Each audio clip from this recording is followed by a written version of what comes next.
So picture this for a second. You grab a shovel, you start digging, and you keep going. A very long way. A very long way. Uh-huh. Past the dirt, the bedrock, you go right through the mantle, all the way down to the center of the Earth. Right to the inner core. Exactly.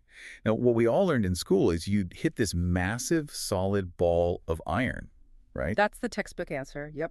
But what if you got there, and instead of hitting hard, solid metal, you found something, I don't know, buttery? It sounds completely ridiculous. I get it. But based on some incredible new research, that word buttery is surprisingly accurate. Okay, hold on. We're not talking about actual butter here.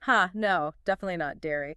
But the physics of it, the way the core is behaving, it creates this huge paradox for scientists. A paradox how? I mean, it's either solid or it's liquid. It can't really be both, can it? You'd think so. And that's the puzzle. See, we know the inner core is solid. How do you know that? Because of earthquakes. They send out these things called shear waves.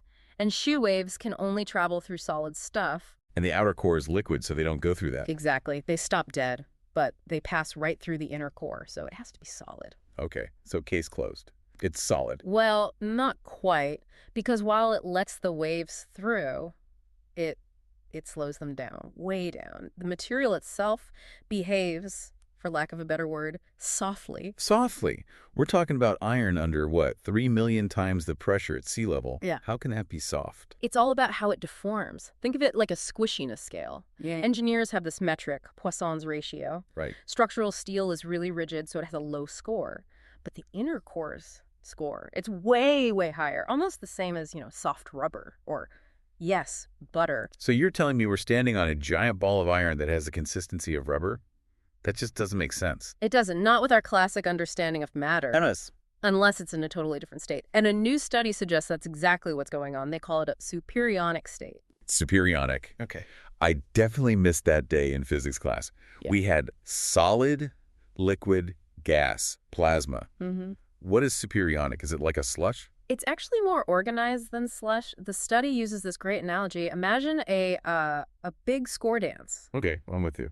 The iron atoms are the adults. They're standing in a very strict, rigid grid formation. They don't move. They hold the shape. That's the solid part of the core. Precisely. That's what keeps it solid. But the carbon atoms mixed in with the iron. What about them? They're the kids.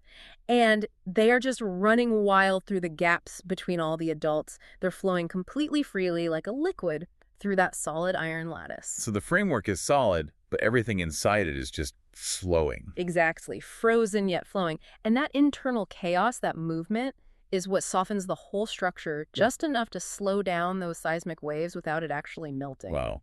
It's amazing that something could be so structured and so fluid at the same time. It's a balance a lot of businesses try to find. That's actually a perfect segue. Speaking of finding that balance, this is a great time to mention our sponsor, Embersilk. Right. If you're running a business and trying to figure out how to be structured, but also adaptable, especially with new tech. Like where to bring in AI training or automation without, breaking the whole system. Exactly. You need to know where those intelligent agents can make a real impact. Embersilk can help you uncover that. You can check them out at embersilk.com. So, okay, back to the square dancing atoms. Why does this matter? Is this just a cool physics fact? Oh, it's much bigger than that. It's about energy. All that movement, all those carbon atoms flowing around, that's a newly identified energy source for the geodynamo. And the geodynamo is the engine that generates our magnetic field. Precisely. We used to think it was just powered by the core slowly cooling over time. But this superionic motion adds a whole new dimension, a whole new power source to the engine. So it's actively helping power the shield that protects all of us from solar wind. That's right. It turns the center of the Earth from this, passive dying rock into a very active, dynamic engine. I love that. And I guess if it's happening here, it's likely a universal template. Any of those rocky exoplanets we see, the so-called super-Earths, they probably have superionic cores too. It gives us a whole new way of understanding how planets like ours work across the entire cosmos. So what's the big takeaway for us standing up here on the surface?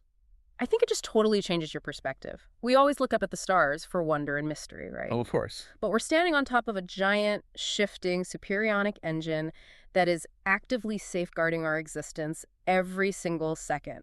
The ground beneath our feet is so much more alive than we ever give it credit for. It really makes you tread a little lighter. If you enjoyed this deep dive, please subscribe to the show. Hey, leave us a 5-star review if you can. It really does help get the word out. Thanks for tuning in.